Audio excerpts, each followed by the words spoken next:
station, The Nigel Farage Show.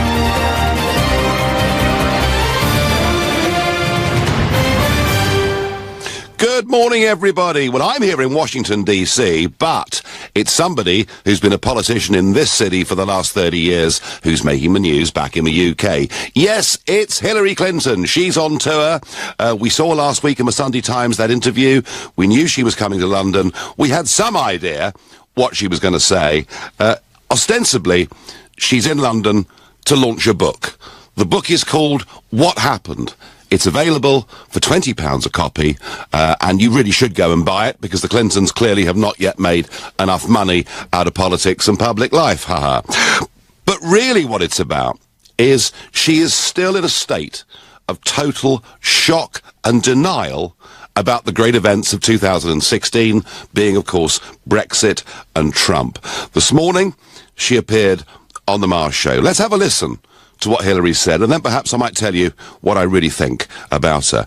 So, to begin with, she was very vocal about Brexit, and especially what no deal would mean. Oh, and also, while she was there, she had some kind words to say about me. I think it would be a very big disadvantage to Britain. I mean, no deal, meaning no preferential trade deals, which means products in Britain would not have the kind of easy access to the European market that you've had under EU membership. It could very well mean that there would be more pressure on businesses in Britain, if not to leave completely, at least to also have sites and employment elsewhere in Europe. I think that the disruption for Britain could be, quite serious. A lot of people on the other side of the argument here, on the pro-Brexit side, look to America and they see that is our future. A new great big trade deal with Donald Trump is the way forward for Britain. Well, yes, but you're making a trade deal with someone who says he doesn't believe in trade. So I'm not quite sure how that's going to play out over the next few years. But I wanted to make another point about Brexit.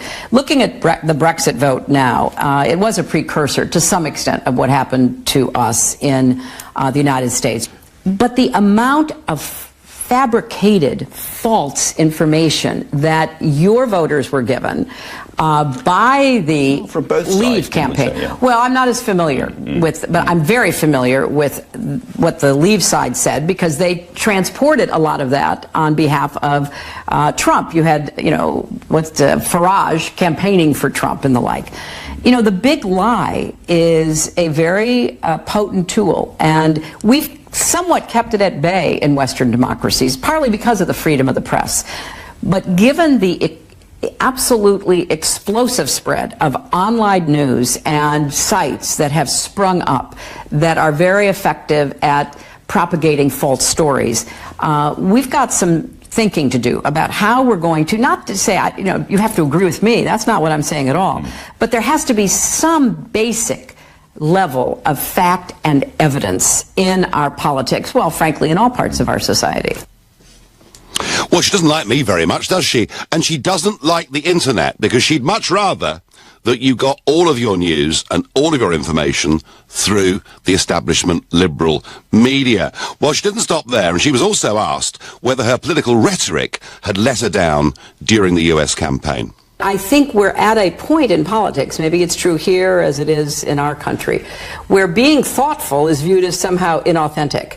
If you're taking your time formulating an answer to a very difficult question, and you've prepared, you have a lot of thoughts about it, that's not as immediately satisfying as just, coming out with some kind of rhetorical blast. So I thought it was odd that my experience was somehow not considered, sufficient in the new world in which we find ourselves, and that in a reality TV campaign, you get much more points if you're fast and quick and a little bit on the attack and insulting, because people say, oh, that's real. Well, it's not anymore real, but it does come across that way.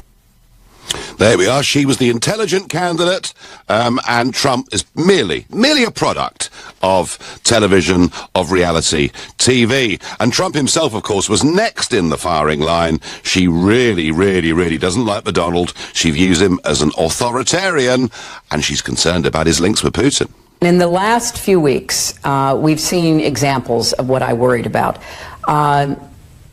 He made a statement the other day saying that NBC, one of our big broadcast TV networks, should have their license questioned because he doesn't like the stories that they produce about him. So you think on the press, on the media, he's going beyond angry tweets who are actually challenging the fabric of American media itself? I think he wants to. That's why I said he wants to be like an authoritarian.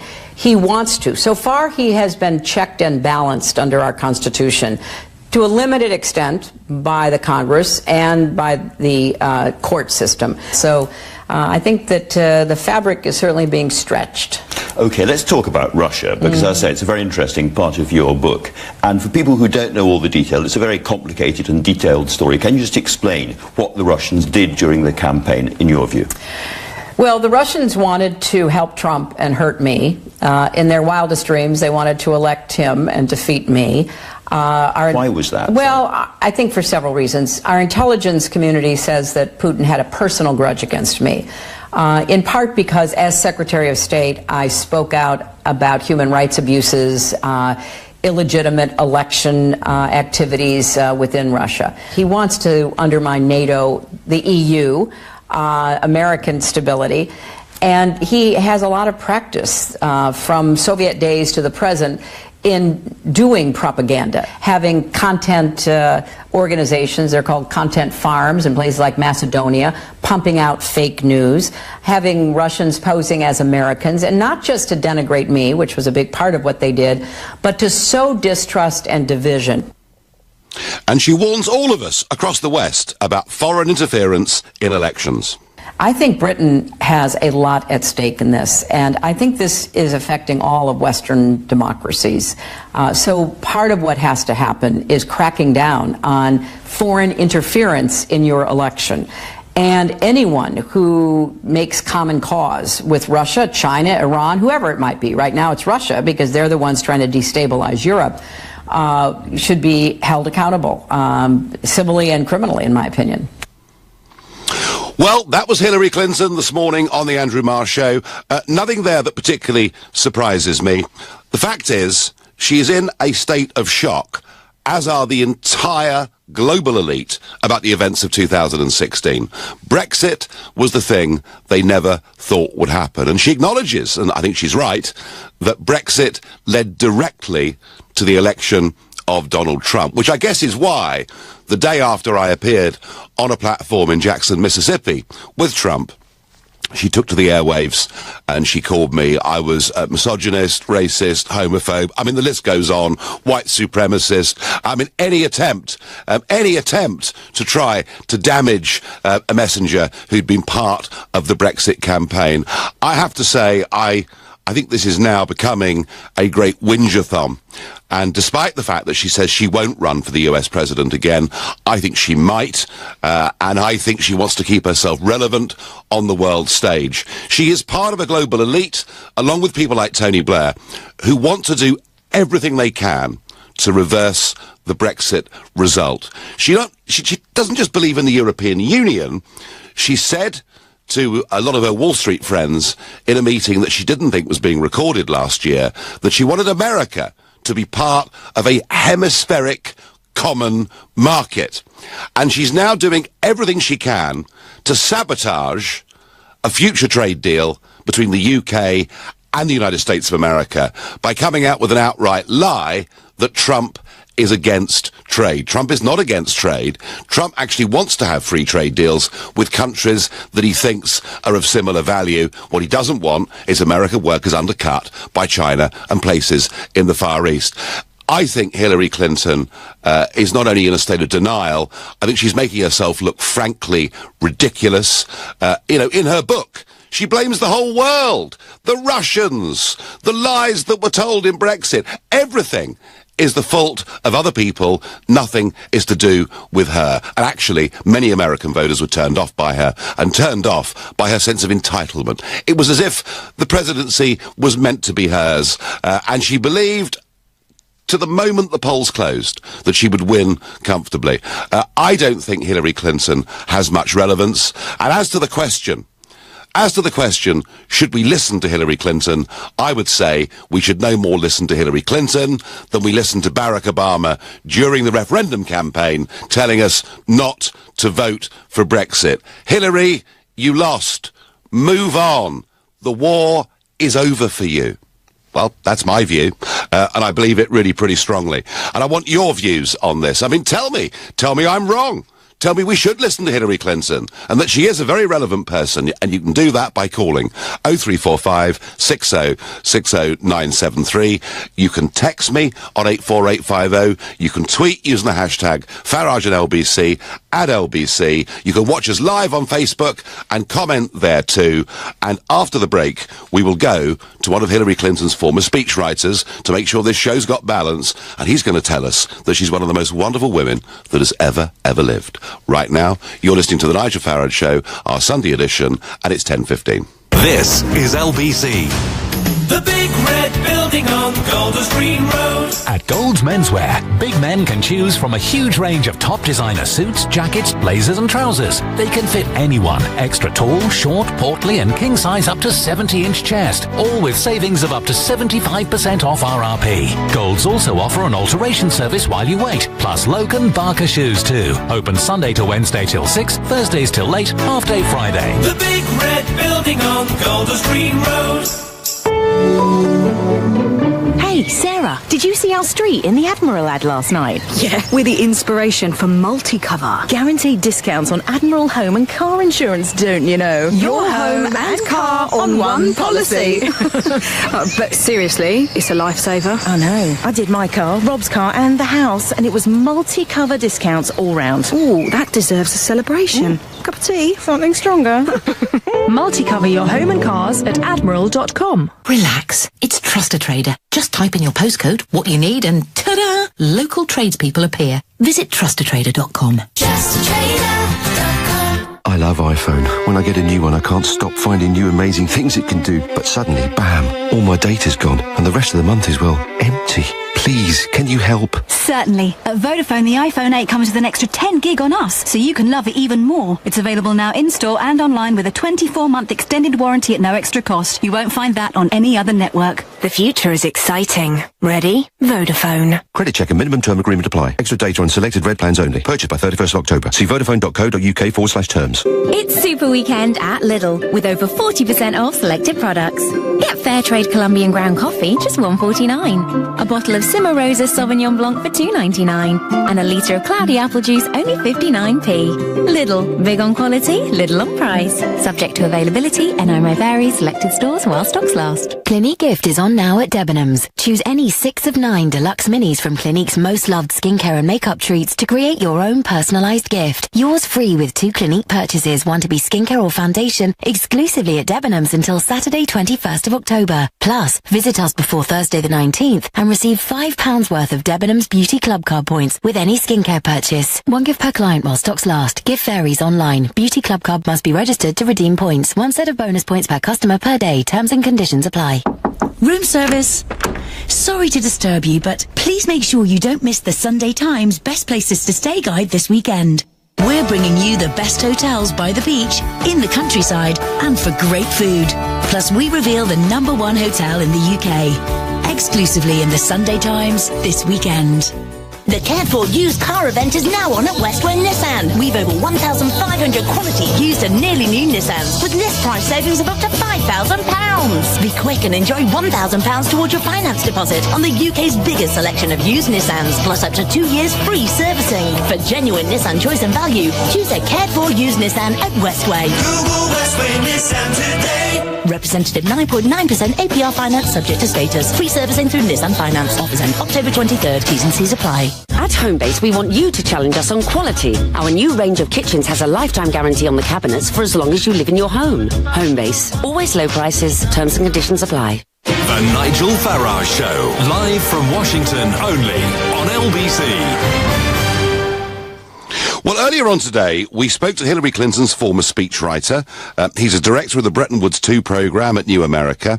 His name is Tamika Tillman, and he's a big supporter of Hillary Clinton. And it's important, I think, to get, a supportive voice. Let's hear what she's about, what motivates her, because my opinion is pretty clear on the other side. And we asked him earlier on this morning whether Hillary Clinton, considering she lost the election, still has a voice that we in the United Kingdom should listen to.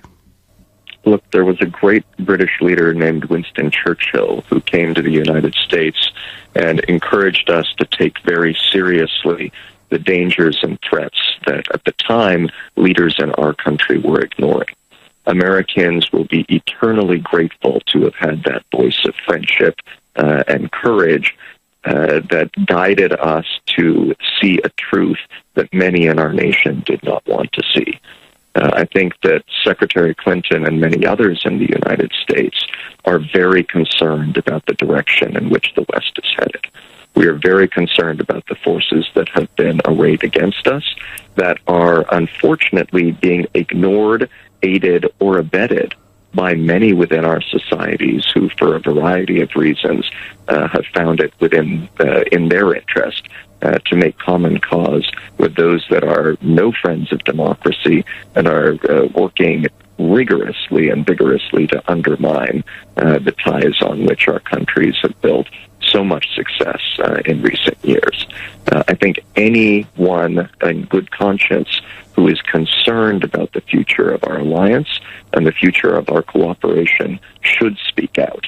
That's what President Obama did in the past, and I would certainly hope that whether it's Secretary Clinton, myself, or anyone else who has those concerns will be willing to do so in the future. That's what friends do. Next, we asked him whether Hillary was right that the Brexit vote indeed had been a precursor to what happened in the US presidential election. Well, certainly the United States and a number of other countries in the West, it's become abundantly clear in the aftermath of the last election, have been subjected to psychological warfare on an industrial scale. And this is something that is unprecedented in our recent history and clearly has had an impact on the way that people view institutions and the way that people view the difficult issues that we're wrestling with in our societies. There, by all indications, were serious violations of U.S. law during the last election. And it certainly seems reasonable to assume, although the British government has been somewhat less forthcoming in the information that's been released to date, that there were some nefarious influences in the Brexit campaign as well. So it seems not at all unrealistic to assert that there were some harbingers of the outcome of the U.S. election in the Brexit campaign. We were also keen to know, why is it so many Democrats in America think the United Kingdom ought to stay part of the EU? We value institutions. We value institutions that generations of our forebears have built up with the goal of creating a world where our children would be free from concerns about whether or not they're going to be safe and whether or not they're going to have to go to war. And we have, together in the UK and the US, invested an extraordinary amount of energy and political capital in building up the EU and in building up our alliances. Those alliances have served us extremely well. The partnerships that we have made the US-EU economic relationship the most important in the world, the largest in the world.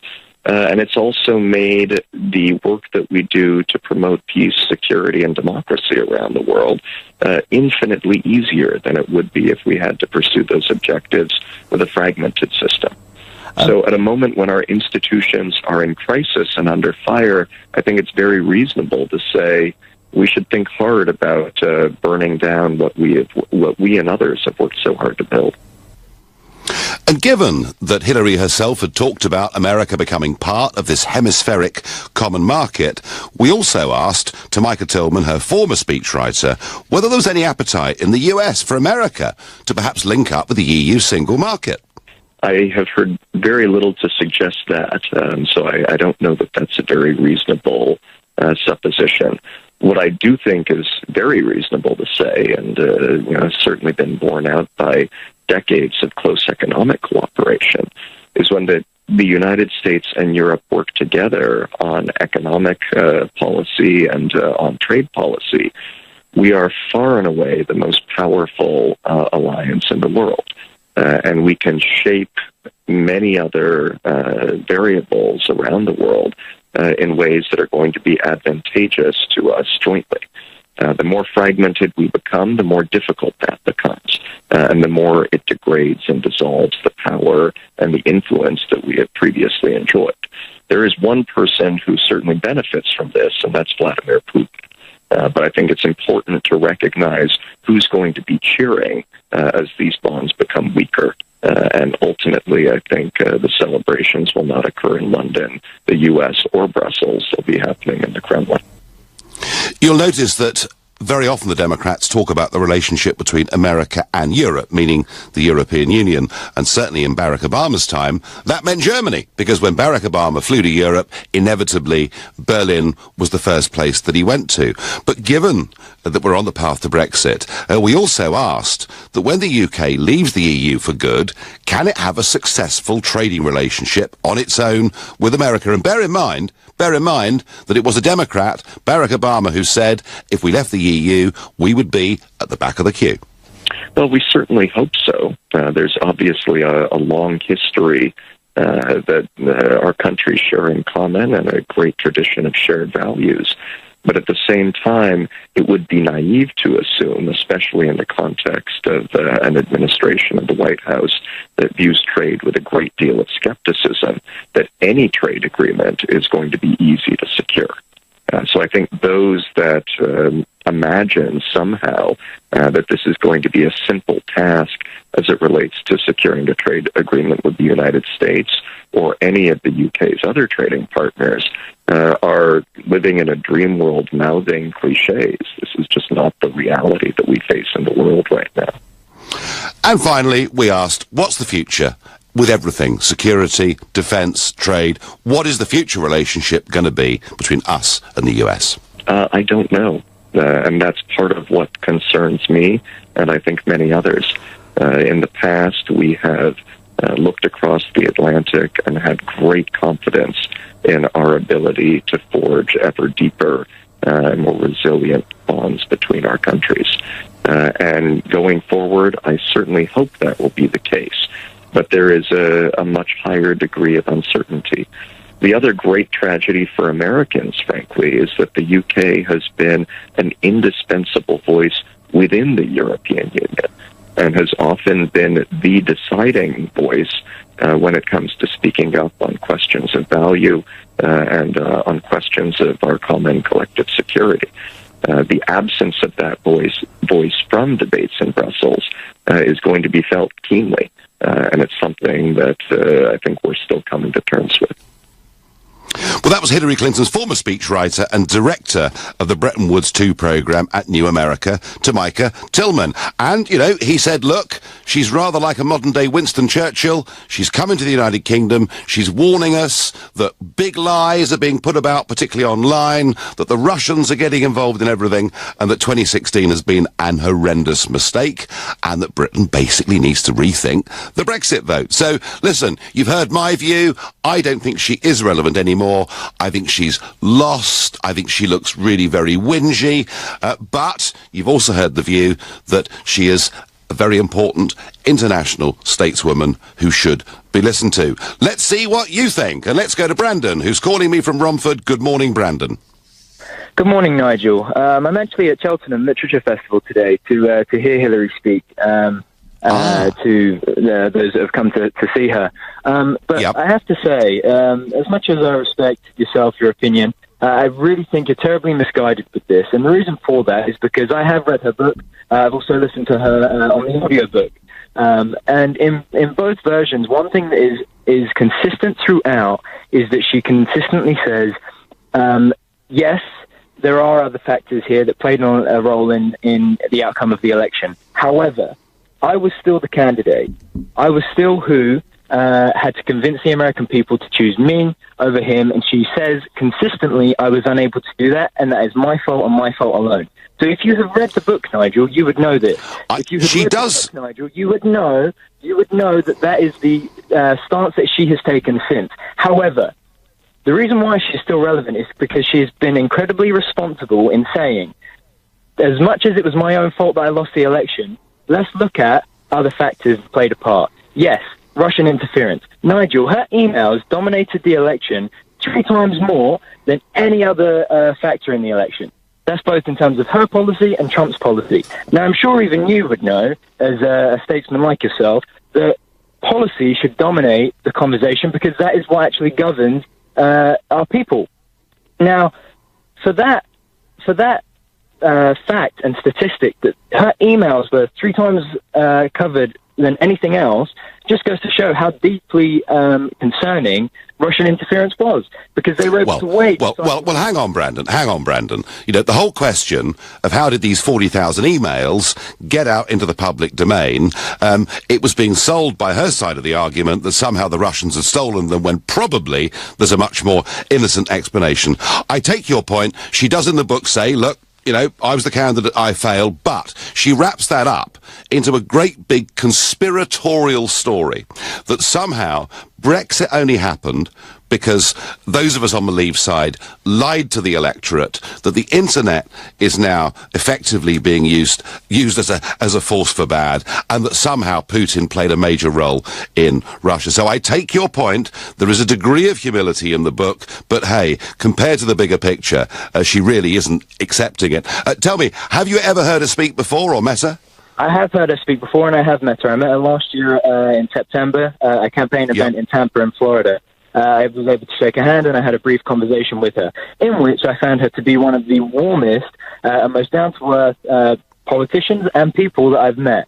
And if you ever have the privilege to do so, I suggest you give her the time that she's due, because the insight that she provided into where she saw the American people going is fantastic. You know, okay. Brandon, I think it's unlikely that's going to happen, given the things she said about me. Whatever I've said about her this morning, Brandon, is nothing compared to what she said about me. I thank you for the call. Enjoy Cheltenham. You're listening to the Sunday edition of the Nigel Farage Show, exclusively on LBC, live from Washington, D.C. It's 10:30, time for the news with Moira Alderson. Anyone who causes death by dangerous driving could soon be jailed for life. The government's announced plans for careless motorists who kill people while under the influence of drink or drugs to get the same sentence.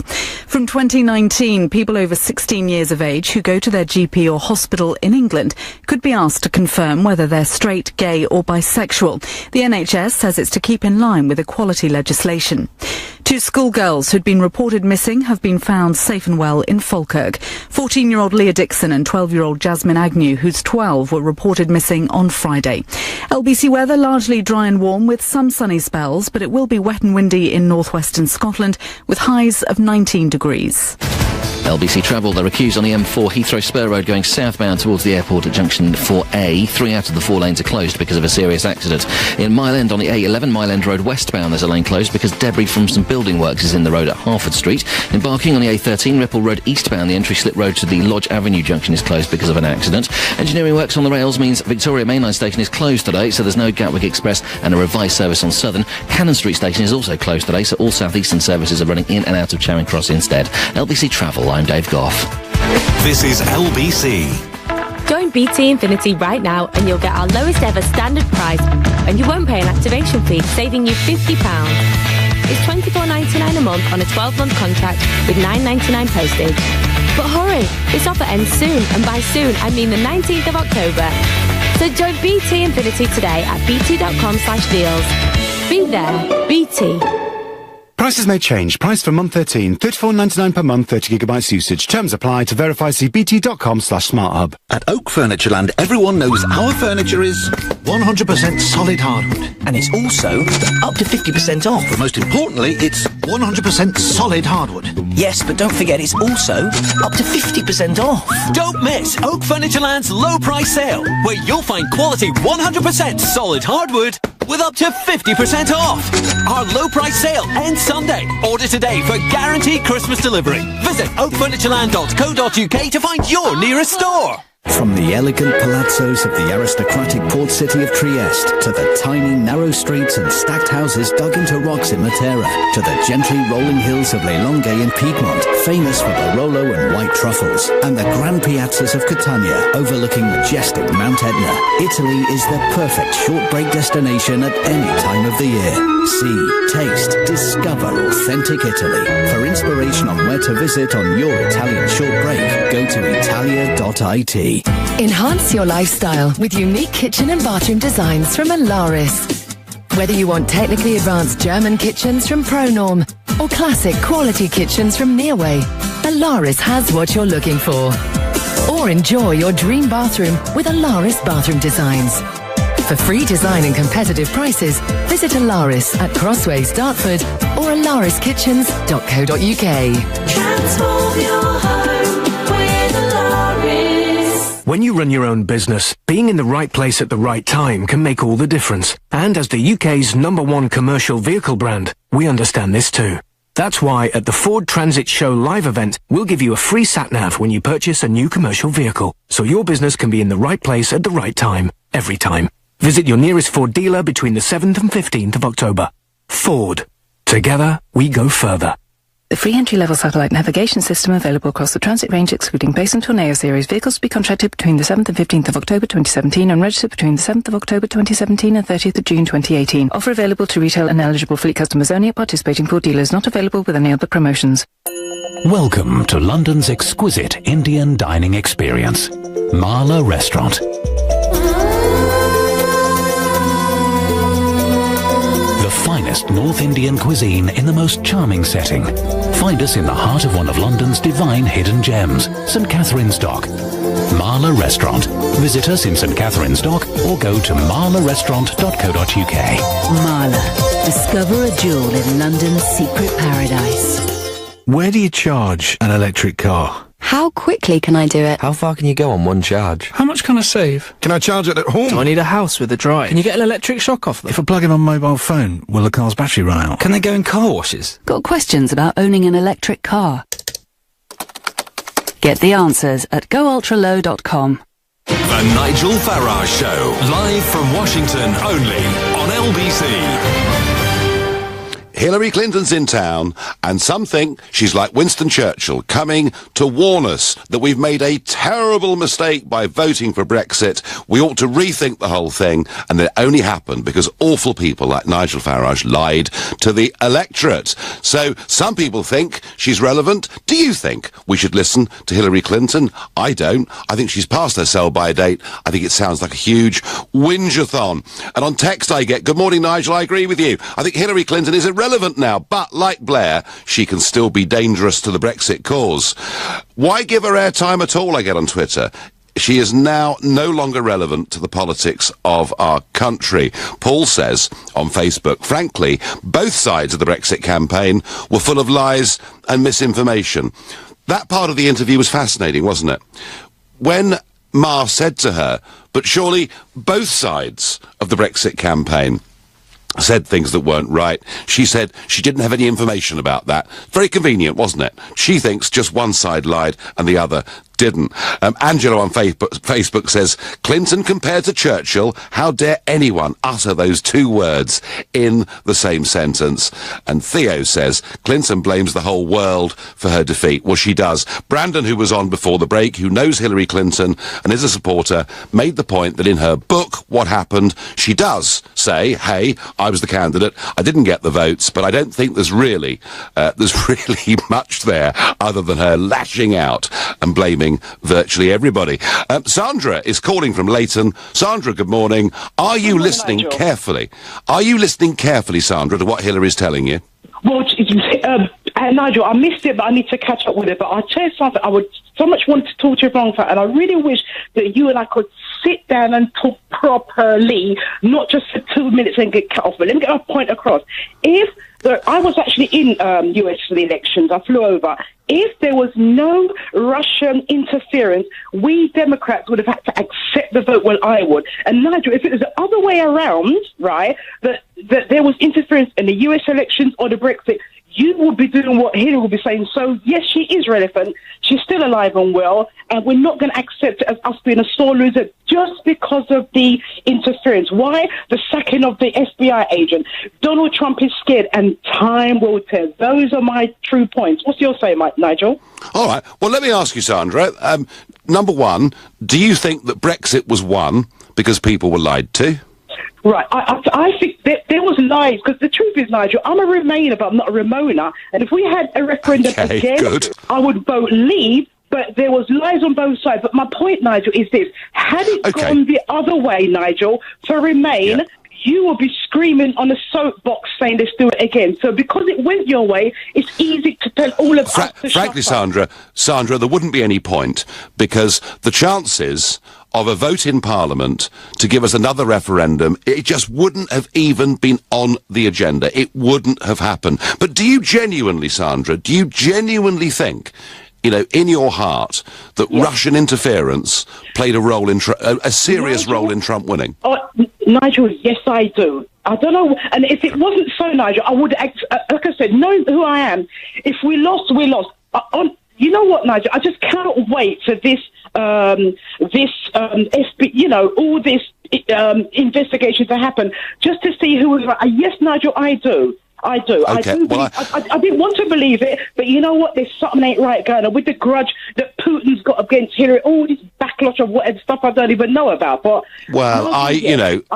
that was what she said this morning. She said it was a personal grudge by Putin. I don't find that particularly believable. I think there is hysteria here in Washington. Again, rather like the establishment can't explain to themselves why Brexit has happened, so they say it's lies. In America, they cannot believe that Trump, who so many in this town think is coarse and vulgar, they look down their nose at him, they can't believe he won, and they say, there must be a reason. It's got to be the Russians. Sandra, I thank you for your call and for your passion. Charlie is calling from Cardiff. Charlie, good morning.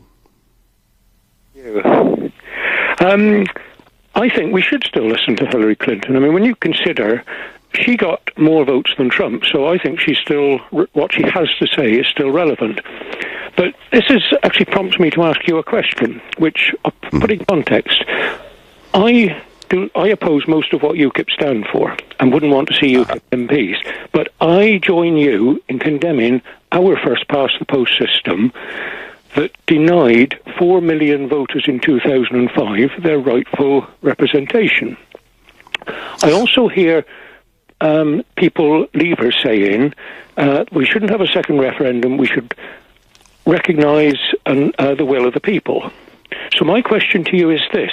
Although you wouldn't have wanted Hillary Clinton in, and you support Trump, would you join me in condemning the first-past-the-post system that they use in America, which thwarted the will of the people and gave the result, the presidency, to the lesser popular candidate? Well, I don't think... votes.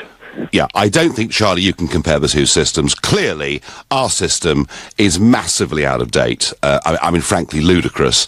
And obviously I say that with some strong personal feeling, because how 4 million votes can equate to almost nothing's beyond me. America's different, as you know.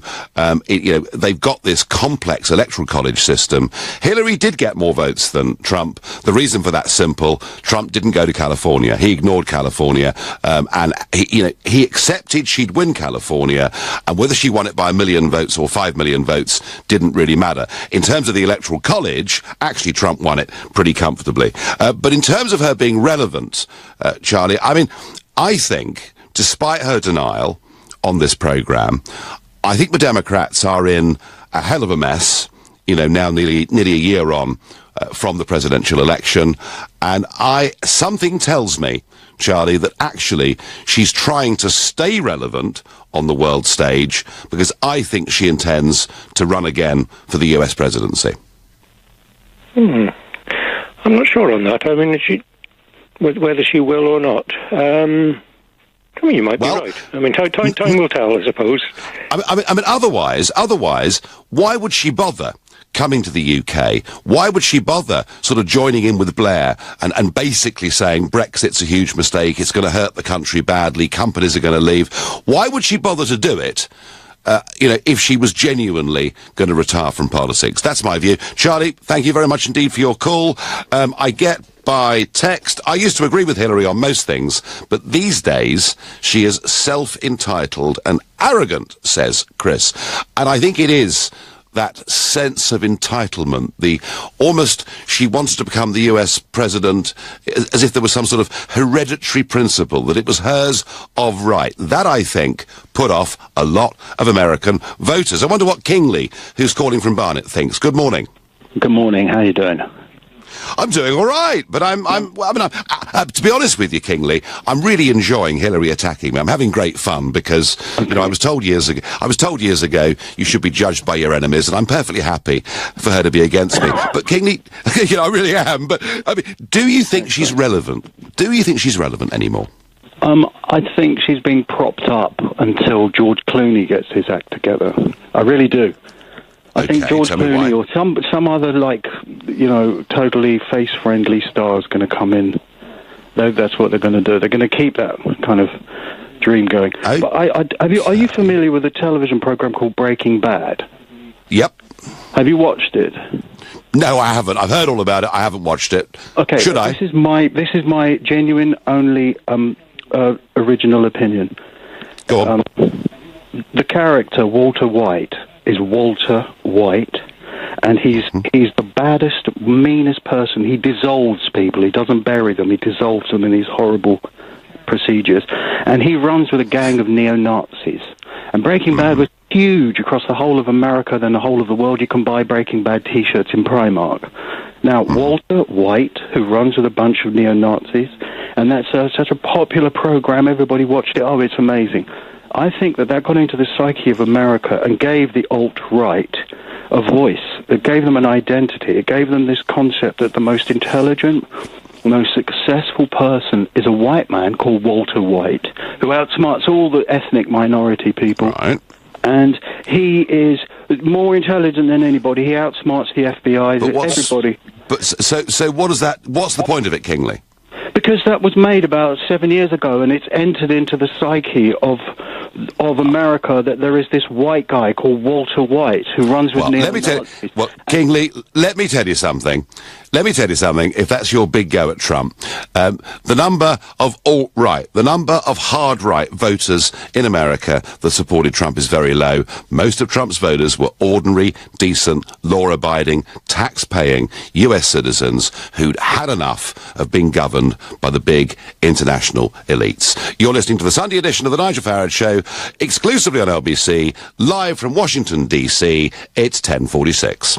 Nick Ferrari at breakfast on LBC. They've hardly packed their bags getting back from Manchester, and already it could be seen that the Conservatives are at it again. Amber doesn't get on with Boris. What's Philip said about David? If it was a primary school, you'd sit them all down and say, right, I tell you what, if you don't sort yourselves out, I'm going to send you all home with a note with Mummy and Daddy, and you're all going to stay in late tomorrow, okay? So stop this squabbling now. Nick Ferrari at breakfast. With Hampton by Hilton. Book direct for the lowest price. Every weekday morning from 7, only on LBC.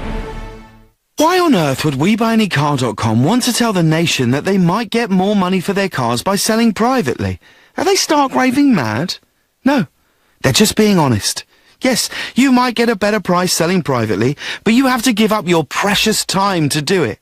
So if you value your time more than a few extra quid, enter your reg number now at WeBuyAnyCar.com. Admin fee may apply. For more information, see WeBuyAnyCar.com/info. Ready to be floored by an incredible offer? Right now at B&Q, we've slashed the prices of selected flooring, including laminate, real wood top layer, solid wood, and luxury vinyl click. It's your chance to grab an amazing flooring bargain. So for great deals this weekend, come to B&Q. Offer ends 16th of November. Some stores excluded. See DIY.com for details. Clinique Gift is on now at Debenhams. Choose any 6 of 9 deluxe minis from Clinique's most loved skincare and makeup treats to create your own personalised gift. Yours free with 2 Clinique purchases. purchases want to be skincare or foundation exclusively at Debenhams until Saturday 21st of October. Plus, visit us before Thursday the 19th and receive £5 worth of Debenhams Beauty Club card points with any skincare purchase. One gift per client while stocks last. Gift varies online. Beauty Club card must be registered to redeem points. One set of bonus points per customer per day. Terms and conditions apply. Hi Mum, what you doing? Making fairy cakes. Can I help? Of course, sweetheart. Can you weigh each egg to make sure they're between 57 and 60 grams? Then sieve this flour, put that through another sieve, and finally through this really fine sieve. Then count these hundreds and thousands. I like 200 on each. Actually, I have some homework. Oh. People who work at Esso are obsessed with details. Useful if you're a fuel engineer like Deborah. Our new Synergy Supreme Plus unleaded fuel reduces friction to help look after your engine. Esso. Energy lives here. See esso.co.uk for details. Glad I brought a coat. Thinking ahead, Wilbur. Huh? Well, it's like getting home care from British Gas before winter catches you out. From only £12 a month, that's less than 40p a day. Your boiler's serviced every year. If it still breaks down, we'll fix it. And until 23rd of October, you get 1 month free on most home care products when you buy online. You brought the umbrella. Thinking ahead. Not bad for a penguin. Stay a step ahead of winter. Search British Gas Home Care. Conditions apply. It's Super Weekend at Lidl, with over 40% off selected products. Get Fairtrade Colombian ground coffee, just $1.49. A bottle of Cimarosa Sauvignon Blanc for $2.99. And a litre of cloudy apple juice, only 59p. Lidl, big on quality, little on price. Subject to availability, NI may vary, selected stores while stocks last. Your journey is always more pleasurable with Aeroflot Russian Airlines. Our young fleet flies to an enormous range of destinations. Come and experience true hospitality delivered by our expert cabin crew and pilots, made even better by the choice of exquisite cuisine served on board. Then just sit back, relax, and enjoy the comfort of our state-of-the-art aircraft. You'll find you've enjoyed yourself before you've even landed. Fly Aeroflot. I like my telly how I like my coffee. Strong, fast, and packing a punch. A bit like Sky One. Because when it comes to telly, I need it instantly. Super fast, straight to the brain. Just like that. Drink one, Sky One. The Nigel Farage Show, live from Washington only on LBC. We're discussing Hillary Clinton. She's in London. Is she still relevant? Are the things she says to us about Brexit, are the things she says to us about potential Russian interference in the American elections, are these things relevant? Are they important? Tim says to me by text, I agree with a lot of your views, but I can't relate to your support for Trump. The guy is a moron. We've got to get him out of the White House. Well, I tell you what, a lot of people have thought all the way through this he's a moron. A lot of people have predicted he wouldn't become the nominee. Virtually everyone said he wouldn't become president. All I would say, Tim, you can think what you like. Don't underestimate him. Dorothy on Facebook says the voting system needs to be changed in the US. Same as it does here. Clinton had 3 million more votes. She did, in California. The way the American system works is each state has a number of votes that go to an electoral college. It's been designed so that the big, most populous states cannot dominate the smaller states that make up most of middle America. That's the system they've got. I would say this to you, Dorothy. Had Trump said, right, even though we know Hillary's going to win in California, we will spend lots of money and lots of time there, she wouldn't have won by 3 million votes. But that was a decision that he took. And the real question is why she didn't spend more time, why she never once visited Wisconsin, because frankly, she took it for granted. Ken said, I believe the Democrats are imploding. Ken, they have got a very real problem over here right now. Dirk says, the Brexit vote was popular in South Wales. This is where she received her honorary degree in Swansea. Well, there you are. Jason from Sutton is my next caller. Jason, good morning. Hey, Nigel, good morning to you. All this talk about sort of Hillary Clinton's relevance, you seem to have accidentally stumbled upon something that actually makes Nigel Farage relevant for a change. Talking talking about the Russian involvement in various political schemes and things, would you care to talk more about your visits to the Deputy Commissioner at the Russian Embassy in 2013 before the Euro elections? Or maybe you'd like to explain to the general public why your name comes up when you triangulate things like Julian Assange, WikiLeaks, the US intelligence services have you tied to Roger Stone, who's admitted having activities and Jason, you know, I tell you something, mate. Man, you want to get out more. You really do. You're clearly trying to tie yourself up in conspiracy theory. The Russian ambassador I met him in the European Parliament, if you really want to know. He was there visiting, meeting lots of different people. Actually, Jason, I've met ambassadors from all sorts of countries all over the world. And you're quite right. Hillary's friends have done their very best to try and tie me in to the Russia story. It's been said in the press that I'm a person of interest to the FBI in these investigations. It is all a complete and utter load of hogwash. I have never been to Russia. I've had no business dealings with Russia. I have no political connections with Russia at all. Nice try, Jason, but sorry, mate, it doesn't work. Chris from Reigate is my next caller. Good morning, Chris. I'm here. Hello. I'm here. Sorry. Hello. Right, you're on LBC, Chris. Is Hillary Clinton relevant? Come on, tell me. Yeah. Well, I've got a couple of points actually. Okay. I've got one of your T-shirts from the previous election that got sent through the post, which was good. Hillary Clinton not relevant at all. No. I could go on about the Illuminati, but I won't. Brexit. I listen to LBC most days, and you know, every day it's just Brexit, Brexit, Brexit. Why don't they just get on with it? Trump, I like the guy. You know, we invaded Iraq. Why? For the oil. You know, Libya, I don't know, for whatever. But nobody ever did anything with Mugabe, did they? There's no oil there, is there? You're broadening out, Chris, a little bit wider than we're trying to do this Sunday morning. But tell me something. When Hillary says that Brexit only triumphed because of the lies that were told by the Brexiteers and the internet, I mean, is that a relevant point, or is she just barking completely up the wrong tree in your view?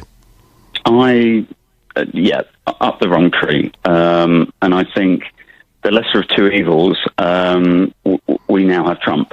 And, you know, with Russia as well, I don't know. The world's a different place now, isn't it? Completely. Do you know something, Chris? I do think she's right when she says that the Brexit phenomenon spilled over into the US and was a big part of why Trump won. But you know something? If the Democrats had picked any other candidate, they would have won the election.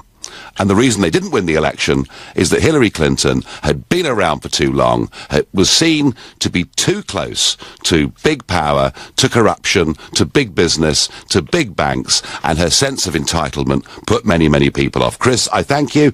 And my last caller on this subject is going to be Tony, who's calling from Fareham. Tony, good morning. Yes, good morning, Nigel. Yes, I'm just anxious to see all these Russian agents standing outside American polling stations influencing American voters, but I didn't see any. Absolutely. No. No. And even the idea, Tony, that it's the Russians that stole her emails, I don't think really stands up to any examination at all. Well, when she was Secretary of State, Putin quite rightly pointed out that the Americans' security services were trying to undermine the Russian election, and that's the reason that Putin didn't trust her at all. And also her foreign policy, along with Obama, is unfortunately now what Mr. Trump is having to sweep up, I'm afraid. Yeah, which I think in many ways, actually, he's doing pretty well with. He is a presence on the world stage, and I think around the world people listen to what he has to say. Yes, and with regard to Iran, I think, Iran is playing the much bigger picture now in places like Yemen, Lebanon, and indeed Iraq and Syria. and they're on the verge of controlling the world's oil through the Strait of Hormuz, which has been completely ignored by most commentators, really. Interesting. No, that's an interesting point, Tony. And your point about interference, actually, and this is the real irony of it, America has interfered in elections all over the world repeatedly. America has been to wars to stop political ideologies such as communism spreading. And it is, in some ways, is it not, a little bit rich, Tony, that a little bit rich that now it's America saying it's other countries that are trying to influence elections. And just lastly, Tony, when she says that Brexit was won because of fake news on the internet and the lies of people like me, what do you respond to that? Well, the average person on the street with any amount of intelligence can see what's really happening in the world. And for instance, you know, the unrest in America with the race division. You know, much of this happened under Obama's presidency, where you know, many cities in America have now got no-go areas. I mean, that's happened over the last 8 years. Do you know, you're absolutely right. There is a problem in this country, in America, with race division. Of that, there's no doubt. But one thing for certain, 8 years of Obama didn't make any of that better at all. I thank you very much. And looking ahead to the next hour, the Chancellor has labelled the European Union's Brexit negotiators as the enemy, a remark he subsequently described as a poor choice of words. During a television interview, Philip Hammond also called the negotiators the opponents and said they should behave like grown-ups, with Juncker shouting at us to pay more before moving on to the next stage of the negotiations. Was Hammond right? Is the EU starting to look like the enemy? If you think absolutely, call me on 0345 6060 973. If you think no, they're the good guys, text 84850. Maybe you're on the fence, but you can always tweet using the hashtag Farage and LBC at LBC. Stay tuned. I'm on Facebook and I'm live from Washington, D.C. next. On FM, online, on your mobile and on digital radio. Leading Britain's conversation. This is LBC. Global's newsroom. At 11 o'clock, people who kill someone whilst driving could soon face a life sentence. The government's also announced plans for careless drivers who kill while under the influence of drink or drugs to get the same sentence. Imogen Cawthry, who was 9 when a speeding driver using a phone knocked her down in a hit and run, says she welcomes the plans. He ruined my life. Epilepsy is my worst enemy. It almost killed me a few years ago when it caused a hemorrhage. My memory problems are absolutely humiliating. Just don't use it and don't speed and don't drink, and that's all I ask. The Academy that runs the Oscars has voted to kick out the film producer Harvey Weinstein following sexual assault and harassment claims against him.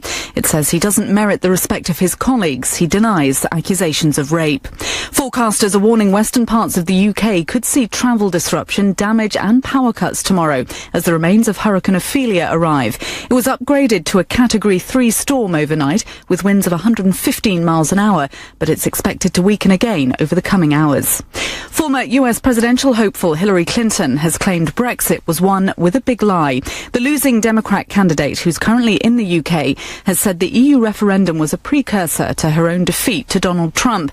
In an interview, she said false information played a part in both campaigns. Hillary Clinton's former speechwriter, Tomika Tillman, has told LBC we're in a new era of campaigning. Well, certainly the United States and a number of other countries in the West, it's become abundantly clear in the aftermath of the last election, have been subjected to psychological warfare on an industrial scale. It's claimed the jets flown by Red Arrow's pilots are likely to be built abroad unless the government intervenes. 142 MPs have written to Theresa May calling for orders for replacements to be brought forward to try to save jobs at BAE Systems. Today is the last official day you have to spend your old round pound coins. At midnight they'll stop being legal tender, but you'll still be able to use them in some shops and exchange them at banks. Andy Green from the Royal British Legion has told LBC you'll also still be able to buy a poppy with one. We're allowed to bank those throughout the Poppy Appeal, which is fantastic. What better way to use them to support our armed forces throughout the Poppy Appeal? LBC weather, wet and windy in western Scotland with rain spreading into northern England later.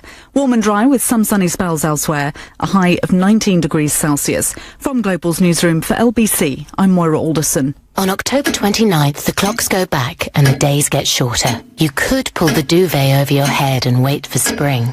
Or you could make the most of every bit of daylight left. Make a last dash to the coast. Or enjoy a scenic drive in the country while you still can.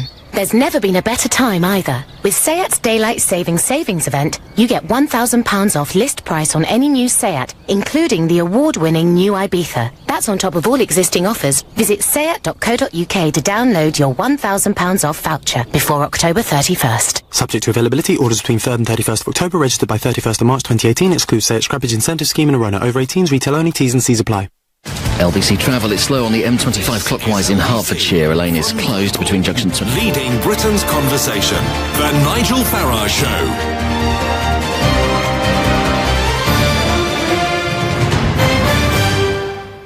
Well, of all the people, Philip Hammond, who we very much see as being one of the most pro-EU members of the Cabinet. Mind you, there's quite a few of them, but he's one of the most pro-EU members. But this week, there was a sense that perhaps even he was beginning to get a bit frustrated by the negotiation process that's happening in Brussels, and I think in many ways by the behaviour of Juncker, Barnier and Verhofstadt, and he described the EU as the enemy. Now, he's, of course, somewhat backtracked on it, but, you know, he's making it clear that actually he, as somebody who wants to have a good deal and a close deal, is finding it very, very difficult. And, you know, is he right? Is he right to say that the EU is now the enemy? Now, it did make me laugh that Jean-Claude Juncker the other day said, you know, it's like we've bought a round of 28 beers and everybody has to pay their corner, so Britain must pay. Well, Mr. Juncker, all I can say to you is we've brought several rounds of drinks over the course of the last 40 years. I don't think we owe you a penny. One of the mysteries to me about this so-called divorce bill is no one ever says exactly what the sum of money is. Figures of 50 billion euros, 100 billion euros simply get plucked out of the air. But is Hammond right? Is the EU now the enemy? And not going to surprise you that I'm the fiercest Eurosceptic there's probably ever been, and certainly the strongest Eurosceptic that the European Parliament's ever had. But my view is that, yes, the EU is the enemy, but not just the enemy of the United Kingdom. The EU is now the enemy of Europe. It is the enemy of the nation-states of Europe, the enemy of the companies operating in Europe, the enemy of the workers in Europe, and certainly the enemy of the very concept of nation-state democracy within Europe. You see, the whole point about Brexit and trade is they sell us £70 billion worth of goods more every single year than we sell them. It is strongly in the interests of people working in the French wine industry, the German car-making industry, the Belgian chocolate industry. Just 3 examples of where they sell us a lot more goods than we sell them. Millions of jobs across Europe are linked directly with trade to the United Kingdom. So if the European Union were acting in the interests of the other 27, they would want a simple free trade agreement with the United Kingdom. But they don't. They don't. They want Britain to be punished, or seen to be punished, and in turn, if that means that people across Europe lose their jobs, that companies contract, that doesn't matter anymore. Because what matters is Brussels. What matters are those glass and steel buildings. What matters is that flag, the anthem, the army they're trying to build. What matters is them pushing on with their political project, their dream. They want a United States of Europe, and they don't care who gets hurt as long as they reach that destination. So I do believe the EU is the enemy, but not just to Britain. It's the enemy of the kind of Europe that I want to live in, and I do want to live in a Europe where nation-state democracies trade together, cooperate together, and are the very best of friends together. And the EU, in my opinion, is now getting in the way of that. So tell me what you think. Am I right? Am I wrong? If you agree with me that the EU is now the enemy of democratic nation states in Europe, then call me on 0345 6060 973, or maybe you think I'm barking up the wrong tree and that Juncker and the gang are doing the right thing and that a United States of Europe is the great future that many can look forward to. Well, you can text to 84850 and you can tweet pretty much anything you like using the hashtag Farage and LBC at LBC, and you can watch us on Facebook and comment there too. Andrew from Halifax is my first caller on this. Andrew, good morning. Good morning, Nigel. Well, I agree with you. Yes, the EU is the enemy, but I don't think it's become the enemy recently. I think it's become the enemy ever since it morphed from a trading bloc into a putative superstate back in the early 90s, which is when I turned against it, and I've been against it ever since.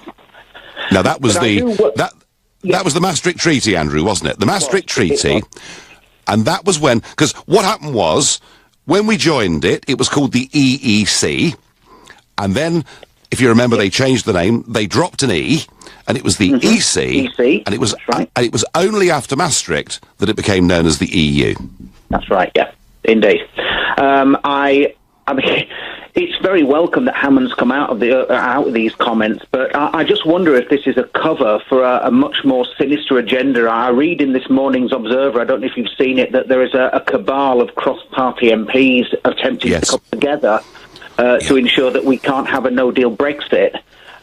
This collection of fetid trash, and I really have no apology to make for describing them like that, are determined to thwart democracy. And it really does wonder, it does make you wonder, Nigel, whether we can really call ourselves a democracy, considering what you and I and 17.4 million other people have been subjected to in terms of name-calling, denigration, and everything else. Yeah. Well, Andrew, you're absolutely right. Our own political elite do not want Brexit to happen, and they, of course, are aided and abetted by the global elite, which is people like Blair and, of course, Hillary, who is in the United Kingdom today and will be speaking at the Cheltenham Festival later. So there is this attempt going on. All I can say to you, Andrew, is my view is the 17.4 million are now a much bigger number. Brexit in a referendum now would achieve a much higher percentage than it did last time. And if they think they can simply thwart and frustrate us, and that we're going to accept this lying down, I've got news for them, because we're not, Andrew, are we? Well, no, I think what John F. Kennedy said back in the early 60s was as pertinent now as it was then, that, those who make peaceful revolution impossible make violent revolution inevitable. No, listen, a very good point to end on. Andrew, I thank you. John is calling from Formby. John, good morning. Hammond, of all people, you'd have thought Hammond would have been praising them to the rafters. But is he right, John? Are they now the enemy? Oh yes, absolutely. The way I read it is the Führer Juncker, as I call him, and his mates. That's a bit rich, but go on. Have a strategy of trying to sabotage Brexit. They're going to try and make it so tough for us that they hope that we'll give up. If that doesn't work, then they'll just try and exploit us as much as they can, and perhaps leave the door open for us rejoining, which would be music to the ears of Blair and Caroline Lucas and all that crowd. And Nick Clegg, and there's actually quite a long list, John. A bit. So they'd like us to sort of come crawling back begging, would they? Oh yes, and then they could exploit us even more. I mean, how Lucas says, we're losing our family and our friends. It's just pious tosh. It's just out of John Lennon's song Imagine. Quite amazing, actually, that Caroline Lucas was elected to the European Parliament on the same day, in the same building as me, back in 1999. And in those days, John, the Green Party was pretty Eurosceptic. It was against us joining the Euro. It was very sceptical about deeper political integration. And I'll let you into a secret, John. In 1989, in the European elections, I voted Green. I voted Green. The party was then run by Jonathan Porritt, who I thought was a sensible bloke, and they were the one party in British politics, briefly in the 80s, who thought we shouldn't be part of what was about to become a European Union. And isn't it amazing? how parties like the Greens, parties like Sinn Féin, that were Eurosceptics, appear, once they go to Brussels, to change their mind. I'm sure it's got nothing, John, to do with money or the lifestyle. Oh, absolutely nothing at all. No. But do you agree with me, John? Because the point I'm making is, if I call the EU the enemy, I'm not saying we're the Brits and everybody south of Calais are simply ghastly. I think this is about Brussels and the monster that's been created there, and I don't think it's acting in the interests of anybody. No, well, the way I look at it is that if Juncker was to make the Gettysburg Address, he would say government of the establishment, by the establishment, for the establishment. That's what matters, it's not the people. That's the way he did it. He did give his Gettysburg Address in a sense, didn't he? Because his State of the Union speech that he gave in Strasbourg a few weeks ago actually went further than they've ever gone before. And it is to be a European Union in which every single country must join the euro. It's a European Union in which foreign policy will not be allowed to be stopped by any member state vetoing it, and where a European army, air force and navy will be completed by 2025. I tell you what, John, I can't see us ever rejoining that. Can you? Never rule anything out, but it doesn't sound very likely at the present. No, however much the Cleggs and Co. may want us to rejoin, I just think that speech of Juncker's actually is anathema to most of the population, and I can't see it happening. John, I thank you very much indeed. Texts and tweets, Brexit may well cost me my job, not the EU. Brexit is the enemy, says Chris. Okay. Philip Hammond is pro-Philip Hammond. Now, the theory here is, of course, that Hammond has been seen as being the big obstructor within the cabinet, the one making it very difficult for us to come up with a good negotiating position, the one perhaps above all who has been dragging Theresa May towards a position of appeasement, because frankly that's what the Florence speech was. It was Theresa the appeaser, and maybe Hammond is playing a game here, saying, oh, actually, underneath it all, I'm Eurosceptic. Please, can I keep my job? Could be, I don't know. The EU is just trying to get as much money out of us as possible. They are not interested in a grown-up conversation, and that is the view of Steph. And Nigel, if we are getting divorced, why aren't we selling the assets and getting our share? Well, again, I've said this time and time again over the last few months. We do have some spending commitments out to 2020, but equally, we've got money invested in the European Investment Bank. Why don't we just call the whole thing quits? And yet, apparently, we owe them some massive bill, and yet nobody ever tells us exactly what the bill is. It's all rather odd. You're listening to the Sunday edition of the Nigel Farage Show, exclusively on LBC, live from Washington, D.C. It's 6:15 in the morning here. It's 11:15 at home. This is LBC. I like my telly how I like my coffee. Strong, fast, and packing a punch. A bit like Sky One.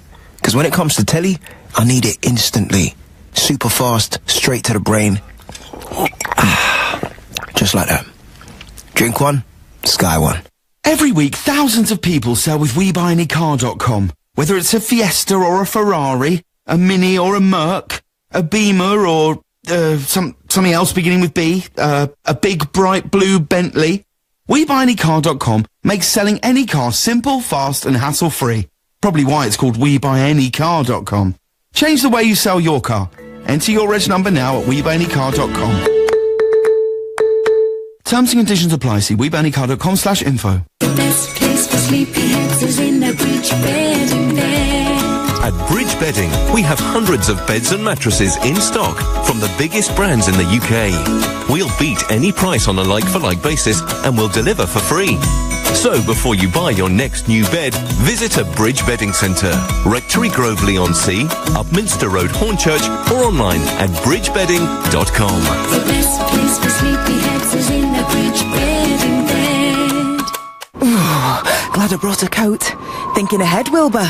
Well, it's like getting home care from British Gas before winter catches you out. From only £12 a month, that's less than 40p a day. Your boiler's serviced every year. If it still breaks down, we'll fix it.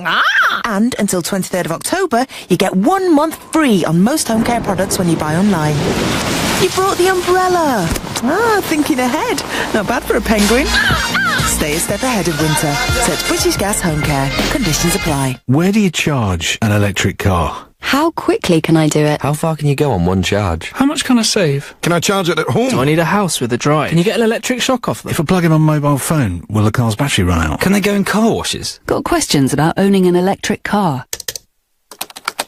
Get the answers at goultralow.com. Whoever they want to be in life, give them a great start with Wellkid.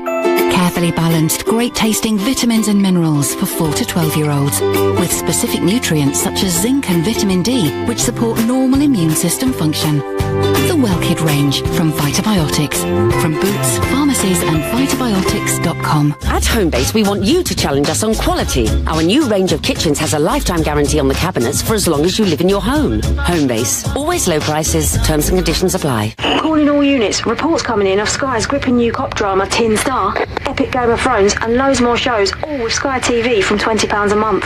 Sky TV and Sky Q, the next generation box, have been sighted in the vicinity. Witnesses report watching wirelessly all round the home for just £12 extra a month. Units should respond immediately and search Sky Q to join or recontract. Sky. Believe in better. £20 standard setup. New 18-month TV contract requires Sky Q multi-screen. Sky Q kit loaned at no cost. Upfront payment required. Terms apply. The Nigel Farage Show, live from Washington only on LBC. As Philip Hammond calls the EU the enemy in our Brexit negotiations, I'm asking, is he right? Is the EU now the enemy? And I think it is the enemy, but not just of us, but actually of all the nation states of Europe. It now acts in its own interests. And interesting, isn't it, that it interferes in the Polish judicial system. It interferes with Hungarian immigration policy. It's interfered over the years with many things that we've done. It's never scared of criticising member state governments, and yet, when the Spanish used 10,000 police to stop people in Catalonia from expressing an opinion and injure 900 of them, it doesn't say a dicky bird until it's pressed, and then it says it thought necessary force was used. Everything with these guys is political. Everything is about building a united states of Europe, whether it's good for the citizens of Europe or not. And in the case of Brexit, a simple free trade arrangement would be the best for everybody, and yet they don't want to do it. However, there are some with a different point of view. Mandy says the United States of Europe. It has a beautiful ring to it. I don't know whether Mandy is Peter Mandelson. It could be, I suppose. It's possible. Scotty says it looks like Brexit is fizzling out in the long grass. As the facts emerge, we will be staying in. Scotty, it's the politicians that want to keep us in. It is not the people. And the number of callers I've had over the course of the last few months who say, look, I voted Remain, but I would vote Brexit now. That, if we had that referendum again, it'd be a bigger number. Tina says May will get us Brexit in name only. Well, that's the big fear and the big worry that I've got. And this week is actually going to be a very important week, a crucial week in many ways, because this Thursday coming, the 19th, there is going to be a European Union Leaders Summit taking place in Brussels. The Prime Ministers and Presidents of 28 nations are going to be there in the room. We know that the chief negotiator, Monsieur Barnier, has said he's disappointed with us, and he will explain to all the member states on Thursday that they can't even move on to discuss the next stage of negotiations because we haven't agreed to pay them enough money, basically. And I just wonder, at that moment, what Theresa May does. Because I think, frankly, we are getting near the end of the road with these people. I think we're wasting our time. We're whistling in the wind. They don't want a deal. And I think we need to give them a deadline and say, look, let's sort this out. You've got 6 months, whatever it is, to come back with a sensible deal, or frankly, we're just going to have to leave. And if we did that, at least we would avoid the transition period, and at least we would be able to get on negotiating trade with other parts of the world. Doesn't mean there isn't a huge amount to do in terms of borders and everything else there is. But I wonder if Mrs. May comes back with her tail between her legs on Friday morning, having achieved nothing and having not changed the agenda. I wonder, if that's the case, how long she can stay as leader. I really do. David in Hampshire is my next caller. David, is the EU the enemy, or was the Chancellor... Not today, but they will be. I mean, you just mentioned, I think, an email or a text from Scotty, and apparently it suggested now the facts are coming out, we're realising the error of our ways. Well, I'd like to ask him what facts they are. It seems to me the only facts that are coming out are those from Europe, who are as intransigent as they were when goodness me, David Cameron went to them. We're getting nowhere with these. We've seen what happened to the USSR when countries dared in the 70s and 80s to seek their own independence. We've seen what happens in Spain when a province seeks to exert itself, and this is the danger. This really is we are so lucky, Nigel, that we've got a vote, that we've had the vote and we've said we want to leave. Because I honestly think 3, 4, 5 years down the line, other countries won't be allowed to vote. And heaven forbid that there's some political calamity in this country that we, in a couple of years' time, go back cup in hand. I mean, would you know, David? They'd insist we join the euro then. Had on Tuesday the Catalan president declared UDI, just said it's a universal declaration of independence, then what was going to happen was thousands of police and troops were going to go into Barcelona and take over the government buildings. It would have effectively been like a modern-day Prague Spring supported by the European Union. And, David, I'm with you. I think that far from being a force for good, the European Union now has the potential to be a very serious force for bad, and I'm very worried about it. And I hope that Brexit actually starts off a chain reaction across the whole of Europe. And I hope Hillary Clinton's not listening. She'd find this very difficult. But I hope it sparks off a chain reaction across Europe and we effectively get rid of Brussels, but have in its place a Europe of friendship and trade. Wouldn't that just make more sense? Wouldn't it be wonderful? Well, I think so, yeah. That was the ideal that it started off with.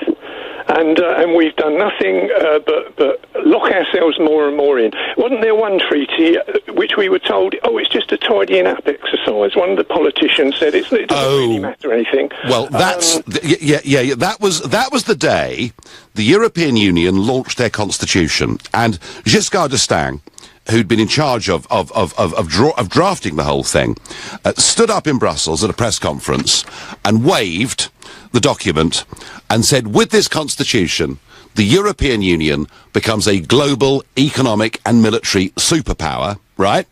And on the same day, Peter Hain, who was the Europe Minister, told the House of Commons it's a tidying up exercise. That is how much, David, we have been lied to for half a century by our politicians in this country, and it's that same group of people who now wish to frustrate our wishes.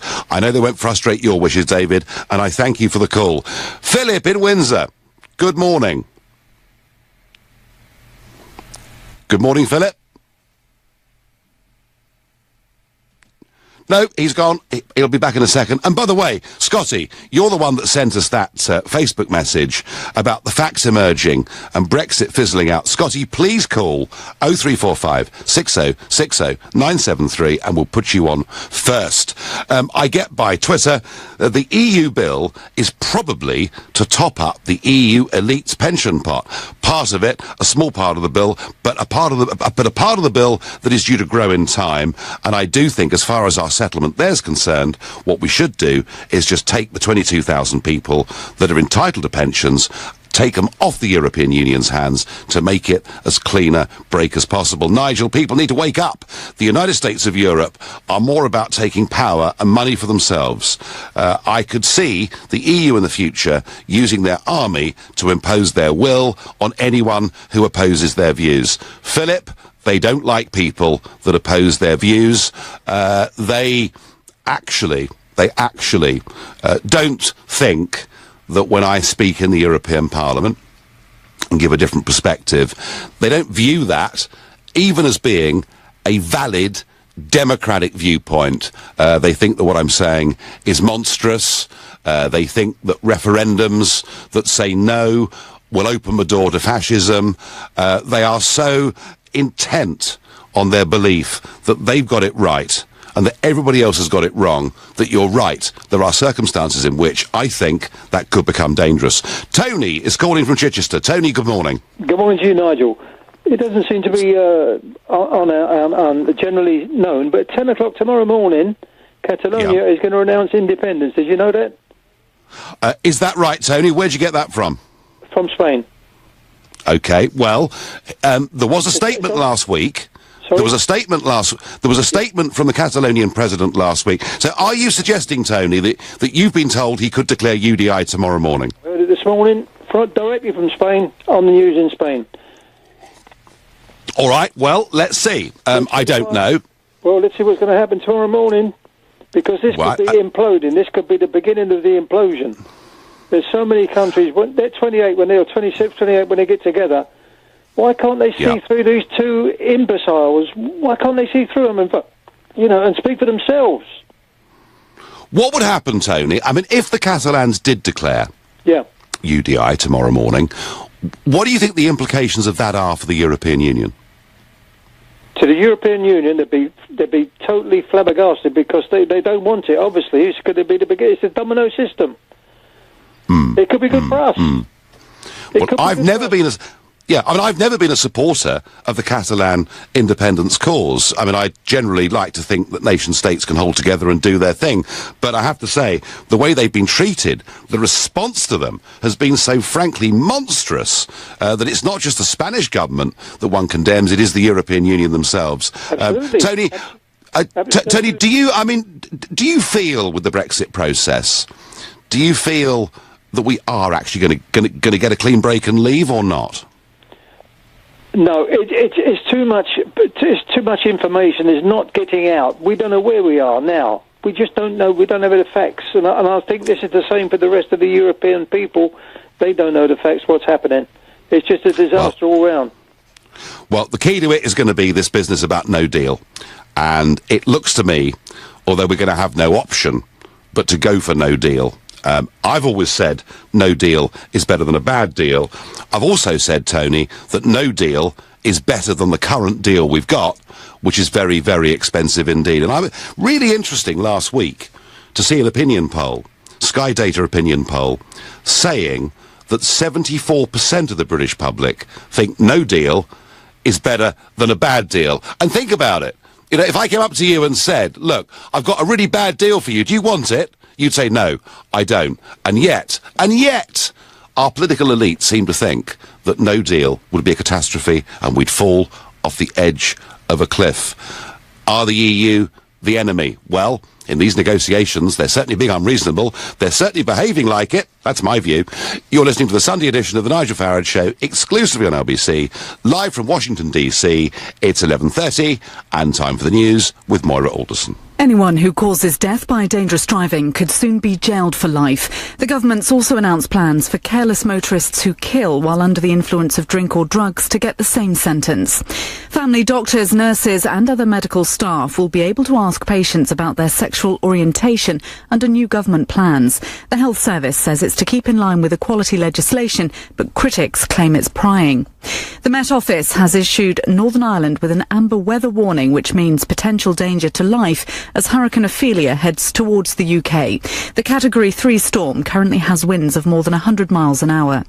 LBC weather largely dry and warm with sunny spells today, but it'll be wet and windy in northwestern Scotland with highs of 19 degrees.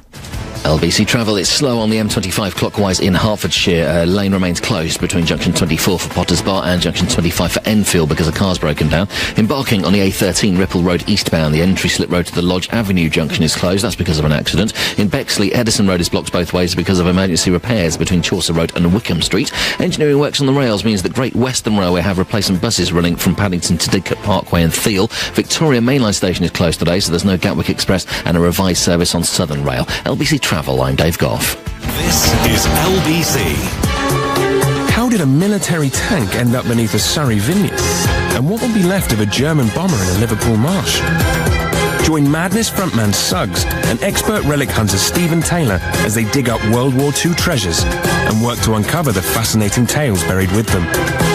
World War II Treasure Hunters, 9 p.m. Monday on History, part of this month's World War True season. The war you know, the stories you don't.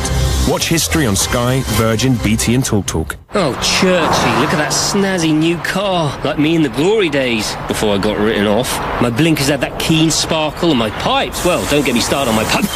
Oh, no. If your car is written off, you can choose between a replacement, paying for an upgrade, or the money. Time to pass on the baton.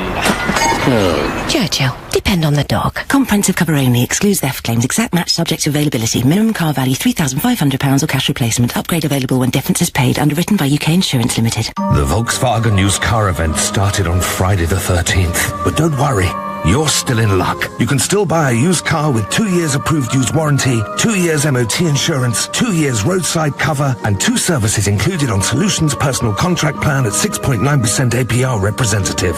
So it doesn't matter how unlucky your day is, we've got you covered. For extra reassurance on a used Volkswagen, visit the used car event at your local Volkswagen retailer from the 13th to the 30th of October. Offers on used Volkswagens aged 3 to 48 months. Excludes electric vehicles. Participating retailers. 18s and over. T's and C's apply. Subject to status. Indemnities may be required. Volkswagen Financial Services. I love iPhone. When I get a new one, I can't stop finding new amazing things it can do. But suddenly, bam, all my data's gone. And the rest of the month is, well, empty. Please, can you help? Certainly. At Vodafone, the iPhone 8 comes with an extra 10 gig on us, so you can love it even more. It's available now in-store and online with a 24-month extended warranty at no extra cost. You won't find that on any other network. The future is exciting. Ready? Vodafone. Credit check and minimum term agreement apply. Extra data on selected red plans only. Purchased by 31st of October. See vodafone.co.uk/terms. Blimey, it's getting dark so early now. Oh well, all the more reason to head home with our flavour-packed barbecue rib wrap meal for 2 with dirty fries and baby leaf salad for only £6. Give yourself something to look forward to this autumn evening with our delicious meals for 2. Choose from any mouth-watering main and 2 tasty sides. Another great value meal deal for you from the Co-op. Subject to availability, see participating stores for details. Meal deal includes 1 main and 2 sides for £6. How many tablets did you take this morning?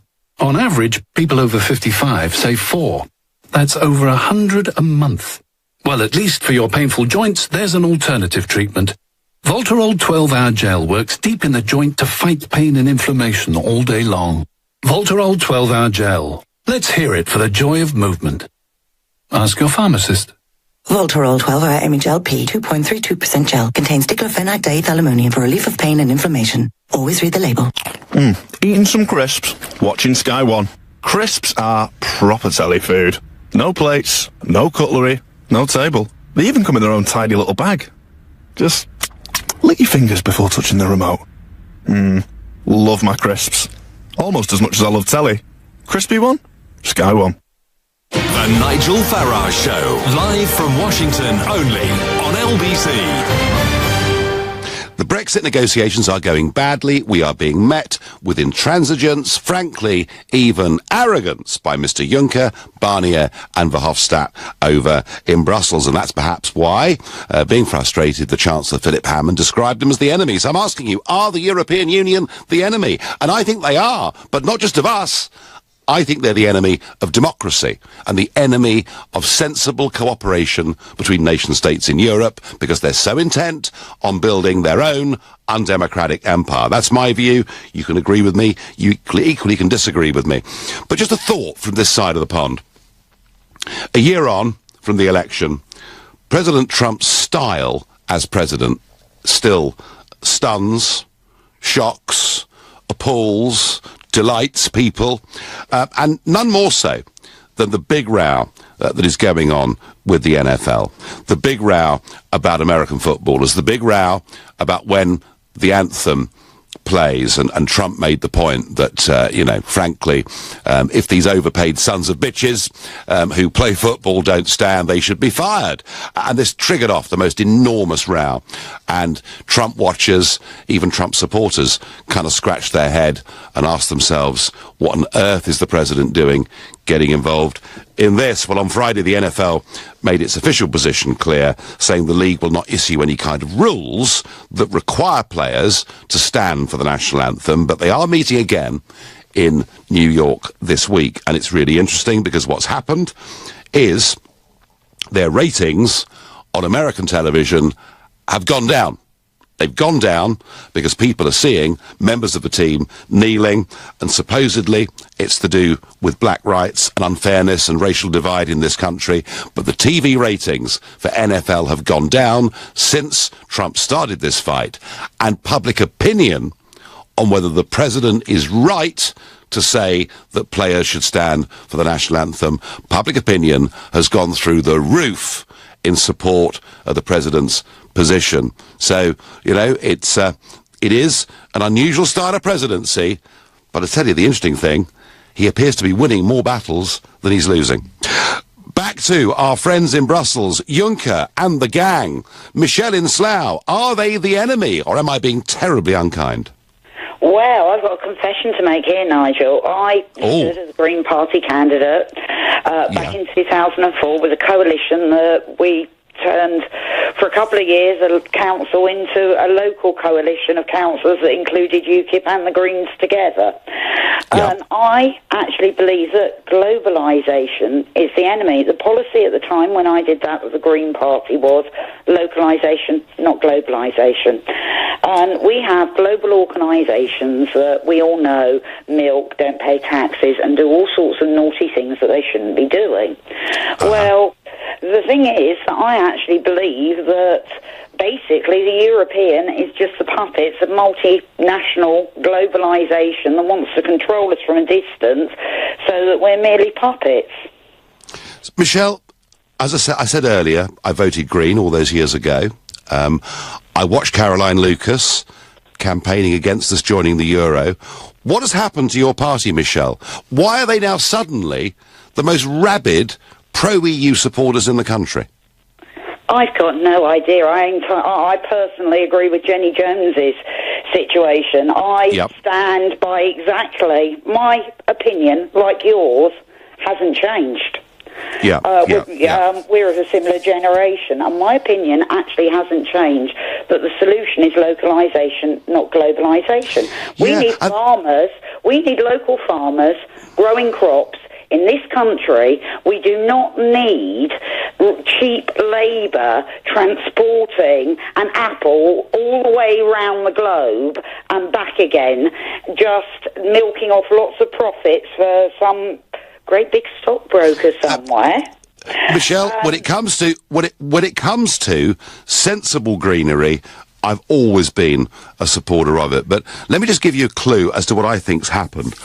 In 18 years in the European Parliament, I've seen political parties, but I've also seen political individuals who've arrived in Brussels with a very sceptical position and who transform over a period of time to be supporters of the system. And it is, Michelle, about a lifestyle that most people could never get anywhere else. You know, you're an MEP. You click your fingers, there's a motor car to take you wherever you want. There's a never-ending round of invitations to lunches and breakfasts and champagne receptions. And I think, Michelle, people literally get intoxicated by the system in Brussels. That's my view. Well, I mean, one of the sayings in the world is money corrupts. Yeah, money corrupts, but also it's power that corrupts. Indeed, and they do feel, I think they feel in Europe that they're part of something big and powerful and exciting. Tell me, are you still a Green Party voter? Well, hands up, we personally speaking, I couldn't really rather go with... I thought the Green Party, over the last couple of years, have got sidetracked with the whole Brexit thing. I personally didn't stand, and I've been one of the organisers in the past, so I didn't even have a Green Party candidate to vote for, I'm afraid. Right. Yeah, so you're feeling a bit disillusioned. Actually, the last one in my local elections I had to vote for was myself. Right, okay. Michelle from Slough, thank you. And interesting, you know, a lot of people like Michelle out there who were Greens going back, who saw the EU as part of the globalist project. The party now supports it. But there we are. If anybody from the Green Party is listening and supports the Caroline Lucas position, please do call us. Please let us know. Nigel, how can the PM offer a transition period before we know what we're transitioning to? Pretty good point, really, isn't it? Nigel, if the so-called Remainers can't see the EU for what it is now, a nasty, vindictive, bureaucratic bear with a sore head, well, you have to question their much heralded intelligence. Chuck says on Facebook, the political establishment in the UK is the enemy. Chuck, I'm with you. I'm with you. Actually, it is the political establishment, the political elite in our country. They're the real enemy, because they're the ones that effectively sold us into political union with Europe without ever telling us the truth about what they were doing, and then have the effrontery to say that because Boris put a figure on the side of a bus, that somehow it was the Leave side that had won this referendum through lies, when they'd been doing it for half a century. Andrew said, I don't think British Eurosceptics should be automatically supportive of Spanish unionism. This current Spanish government has tried bullying tactics over Gibraltar, so I believe we should be open about the pros of Catalonian independence. Andrew, I'm with you on that. I'm open to it. I'd never particularly been a supporter of it, but you're quite right. We are supposed to be in a European Union with Spain, who, as far as Gibraltar's concerned, regularly infringe Gibraltarian waters, regularly cause massive queues and disruption at the border. The Spanish government I am not a particularly great fan of. My next caller is Joe, who is calling from Nantwich. Joe, are the European Union the enemies of the British people, and perhaps more broadly, of democratic Europeans too? Good morning, Mr. Farage. They are actually, Juncker, Barnier and Verhofstadt are our friends if you're a Brexiteer, which I am. They are doing the most fantastic advertising for us in which to get the hell out of this dictatorship that they are going to plan, because that's all it was. And can I just say to you, it's an honour and a privilege to speak to you. Thank you. Joe, thank you. I do take your point of view, and maybe, Joe, that's why that opinion poll this week said 74% think that no deal is better than a bad deal. Maybe that sheer arrogance of those guys has forced the British public into thinking that. The problem then will be, what does Parliament do? And I say that, Joe, because we're hearing, you know, John McDonnell hinting quite strongly that the Labour Party are now talking to pro-EU Tories, and that maybe Parliament's going to block all of this. So whilst I agree with you that they are behaving so appallingly that it makes us more Eurosceptic, I would suggest, Joe, that I don't think we're out of the woods yet. Do you? No, but we let them continue. The more they continue with their intransigence and their rhetoric, is the better for us. And as for Mr. Hammond, well, I throw him in the same pit as the three of them, to be honest with you. I mean, he's totally and utterly fighting against the British people. And I reckon if they had another referendum, and if we should have one, I believe we should have, you'll find the vote would go 70-30, Nigel. Yeah, no, I agree with that. Let it happen. I agree with that. I'm surprised you're so critical of our Chancellor, our ever-cheery, optimistic, happy, upbeat, inspiring Chancellor. He's about as inspiring as a pallbearer, isn't he? Joe, I thank you. You're listening to the Sunday edition of the Nigel Farage Show, live from Washington, D.C., and it's now 11:45. Coming up at 12 on LBC, Majid Noise. A powerful cross-party group of MPs is drawing up plans that would make a no-deal Brexit scenario impossible. Are you that desperate to leave the EU that you would burn your own house down? Majid Noise on LBC. Room service. Sorry to disturb you, but please make sure you don't miss the Sunday Times Best Places to Stay guide this weekend. We're bringing you the best hotels by the beach, in the countryside, and for great food. Plus, we reveal the #1 hotel in the UK. Exclusively in the Sunday Times this weekend. Calling all units. Reports coming in of Sky's gripping new cop drama Tin Star, epic Game of Thrones, and loads more shows, all with Sky TV from £20 a month.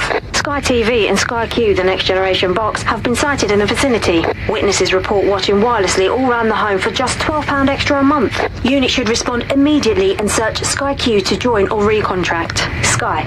Believe in better. £20 standard setup. New 18-month TV contract requires Sky Q multi-screen. Sky Q kit loaned at no cost. Upfront payment required. Terms apply. You've worked hard your whole life, building up your business and your personal wealth, only for the tax man to take a big chunk after you're gone. Protect your family and loved ones by talking to one of the estate planning specialists at Barnes Rofe. We'll look at your situation and help you to plan ahead and manage your estate for inheritance tax. Don't delay. Visit barnesrofe.com. Barnes Rofe. Clever accountants for business.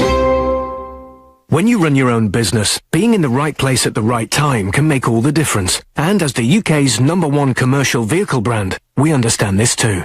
That's why at the Ford Transit Show live event, we'll give you a free sat-nav when you purchase a new commercial vehicle, so your business can be in the right place at the right time, every time. Visit your nearest Ford dealer between the 7th and 15th of October. Ford. Together, we go further. The free entry-level satellite navigation system available across the Transit range, excluding Base and Tornado series vehicles, to be contracted between the 7th and 15th of October 2017 and registered between the 7th of October 2017 and 30th of June 2018. Offer available to retail and eligible fleet customers only at participating Ford dealers. Not available with any other promotions. Glad I brought a coat. Thinking ahead, Wilbur. Well, it's like getting home care from British Gas before winter catches you out. From only £12 a month, that's less than 40p a day. Your boiler's serviced every year. If it still breaks down, we'll fix it. And until 23rd of October, you get 1 month free on most home care products when you buy online. You brought the umbrella. Thinking ahead. Not bad for a penguin. Stay a step ahead of winter. Search British Gas Home Care. Conditions apply. We now go live to Admiral HQ. Admiral, you've promised customers lower prices for Admiral home and car insurance. That's right. You can insure your home and cars on one policy and get guaranteed discounts. And you promised flexible cover? Yes. Start with a car or home and add others when it suits you. Your home and car on one policy? Exactly. We call it multi-cover insurance. You'll find it at admiral.com. On a travel pack tailor-made holiday, you get to see the very best of the world. Tour the famous Route 66, the spectacular Canadian Rockies. Experience the magic and history of India, the wilds of Africa, or the exotic Far East. Start your journey with Travel Pack. For amazing prices on your tailor-made holiday of a lifetime, call Travel Pack today on 0208 903 9999 or visit travelpack.com. ATOL Protected. It's Super Weekend at Lidl, with over 40% off selected products. Get Fairtrade Colombian ground coffee, just $1.49. A bottle of Cimarosa Sauvignon Blanc for $2.99. And a litre of cloudy apple juice, only 59p. Lidl, big on quality, little on price. Subject to availability, NI may vary, selected stores while stocks last. The Nigel Farage Show, live from Washington, only on LBC. In the wake of Philip Hammond's gaffe when he called the EU negotiators the enemy, I'm asking, is the European Union as a whole the enemy? And I think it is the enemy, not just of us, but of freedom-loving people across Europe. And I'm not getting many callers coming on and telling me that I'm wrong. So come on, ring up. Tell me that the EU is a great success. Tell me that the United States of Europe, run by the European Commission, is the right thing for the future of Europe. Tell me that the EU is right about Catalonia and that necessary force was used. 0345 60 60 973. My next caller is Susan in Liverpool. Susan, good morning. Morning, Nigel. I agree with you, and I agree with Philip Hammond in one way only. The fact that he's called an enemy. I think he's useless and hopeless in every other way, yeah? Right, okay. I am... yeah, there is only attributes. He's hopeless and useless. But basically, I am sick to death of this whole Brexit thing. I just want to leave, and I want to leave now with no deal. And I don't think we should give that shower 1 penny of our money, not one penny. We should just go, because I know there are lots and lots of countries that need us more than we need them. So why, I mean, you know, you've made the argument very passionately, why is Theresa May flying all the way to Florence to give a speech to say what lovely people they are? Because at heart she's a Remainer, and I think she's hoping that if she dilly-dallies enough, and it takes even longer, that eventually we'll have to stay in. I don't trust her as far as I can throw her. No, well, look at the response to the question Ian Dale asked her last week. You know, Ian Dale on LBC said to her, you know, how would you now vote? She couldn't answer the question, could she? No, she couldn't answer the question. And to be honest with you, when she was first made Prime Minister, I did have just a little hint of hope that she would see us through in the correct way. But now she's talking about it taking even longer, Nigel. And to be honest with you, I don't think we need to pay them a penny. I just want to go now. No, How would you assess Susan, the Prime Minister? I would assess the Prime Minister as weak with no backbone. So I think she is a weak. I don't care if she's a nice person. I don't want a nice person. I just want someone who will put the interests of the great British people as their first priority. Okay, that's all. Okay. No. Plain-spoken Susan from Liverpool. We get the message very, very clearly. I'm fed up with the EU, Hillary, and all the elites and the media telling us what to think. Many of us have already been convinced that we're not humans, we're just lemmings now, says Darryl from Rochester. Leslie says Jacob Rees-Mogg would know exactly how to handle leaving the EU. More than could be said of the current lot. And Steve says, why would anyone want to be part of the EU after the way they're treating us? And my next caller is calling from France. It's Samuel who's calling from Montpellier. Good afternoon there, isn't it, Samuel? Yes, the afternoon, yeah. Hello there. Yeah. So you're calling from Montpellier. You're living in France, are you, or? I'm living in France, yeah. Okay. So what is your view about the European Union and the way the negotiations are going?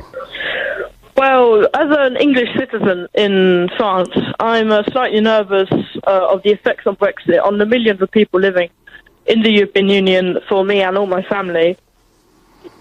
And especially, I've got a handicapped uncle. Sorry, he's been handicapped for almost all his life, and I'm quite worried for how his Brexit's going to affect him, especially if there's a hard Brexit, on his future, because he lives with us. And are you saying that, Samuel, in terms of healthcare, or? Yeah. For his well-being. Yeah. Well. Look. I mean, we have had English people living in France and French people living in England, and it's been going on, you know, way before we were ever members of the European Union. Now, I mean, I accept your point about reciprocity with healthcare and things like that, but I don't think just because we're leaving the European Union that somehow your family living in Montpellier are suddenly going to get treated badly. I just don't believe that's even possible. Samuel, tell me, what job do you do in France? I haven't got a job. You haven't got a job? I'm a student. You're a student, right? And how old are you, Samuel? Yes, I'm 14. You're 14, right? Okay, that's quite a young caller. So you really, your family are genuinely concerned about Brexit, yeah? Yes, they are. Okay, I understand that, but can I ask you another question? Do you look at Mr. Juncker, Mr. Barnier, and these people? Do you think that they're dealing with Britain in a reasonable way? Yeah, I'd say so. Would you?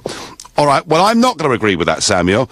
I think they've been high-handed, they've been arrogant, and if they were more grown up in terms of the negotiations between us and them, then I think you and your handicapped uncle living in Montpellier would, months ago, have perhaps received some better assurances about your future than you have, and I think the EU's the enemy and has been a block to it. Samuel, I thank you for your call, your concern call. But again, you see, again I make the point that it's so obvious that there is a deal to be done, and yet they simply don't want to do it. Andrew is calling me from the Docklands. Andrew, good morning. Good morning, Nigel.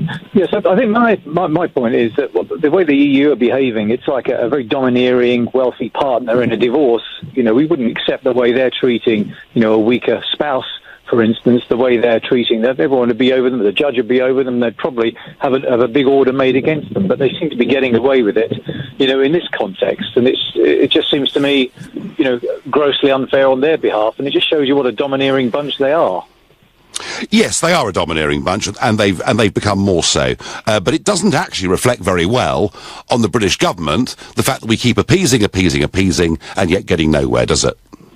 No, it's exactly it. And you really, I think that most of the government is Remain. They don't want to leave. They see themselves in obscure employment, and everybody else is going to do very well out of it. If free trade hits the world, it's going to be great everywhere. All the countries around the world are going to benefit from it. At the moment, it's just the wealthy ones that are stuck in the EU with these bureaucrats rigging prices high.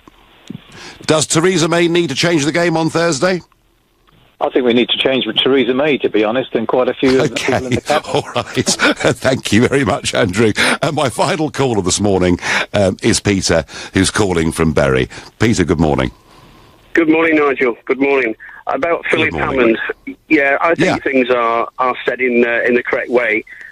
Some people think that it's not the best way to say things. Well, even the millionaires at the front bench of the Conservative cabinet are starting to wake up, I think. I look at it like this, Nigel. I'll be straight and honest with you now. It is time for a world with no borders. It is time for a world that people come to get together through peace, and it's only the people that can do this. It's only the billions around the world that vote in the few, and the few ruin it for the rest of them because they are greedy and want to keep their cake. Exactly as it happens now with the Commission, and you know that with the Commission in the EU. It is a greedy bunch of people who you cannot vote out. And you can't vote them in, and you can't vote them out. And Peter, that's the end of the show, and I thank you. But that point's fundamental. They can't be voted in. They can't be voted out. They can do pretty much what they like, and they're acting against the interests of the peoples of Europe with the way they're behaving in these Brexit negotiations. And Theresa May needs to stand up very strongly on Thursday, indeed. You've been listening to the Nigel Farage Show on LBC from Washington, DC. I'm back tomorrow evening from 7. Coming up at 3 o'clock, it's Alex Salmond. But up next, live from London, it's Majid Nawaz. Thank you, Nigel. Coming up, Jacob Rees-Mogg has suggested that it's inappropriate for men to call themselves feminists and that giving himself a label would be ridiculous. Since when can a